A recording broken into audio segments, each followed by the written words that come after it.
కోతి, ముసలి. ఒక నది ఒడ్డున ఒక పెద్ద యాపిల్ చెట్టు ఉంది. ఆ చెట్టు మీద ఒక కోతి ఉంటూ వచ్చింది. ఒక రోజున ఒక ముసలి ఆ కోతి దగ్గరకు వచ్చి, నాకు బాగా ఆకలిగా ఉంది, పళ్ళు ఇవ్వు అని అడిగి పళ్ళు తింది.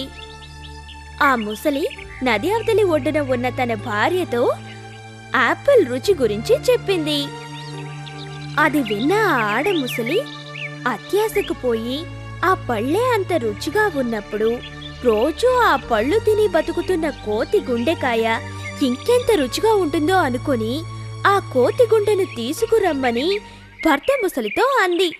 తన భార్య మొండితనం తెలిసిన ఆ ముసలి వేరే గత్యంతరం లేక కోతి దగ్గరికి వెళ్ళింది. కోతి, కోతి, నా భార్య నిన్ను విందుకు తీసుకురమ్మంది అని ఆ కోతిని వీపు మీద ఎక్కించుకుని వెళ్ళింది. విషయం దాచలేక సగం దూరం నదిలోకి వెళ్ళిన తర్వాత విషయం చెప్పింది. తెలివైన ఆ కోతి, మిత్రమా, ఈ మాట నాకు అక్కడే చెప్పుంటే చెట్టు కొమ్మకి నా గుండె తగిలించి వచ్చేదాన్ని కాదు కదా. సరే, వెనక్కి వెళ్ళి ఆ గుండె తీసుకొద్దాం అని అనటంతో ముసలి వెనుతిరిగి చెట్టు దగ్గరికి చేరుకుంది.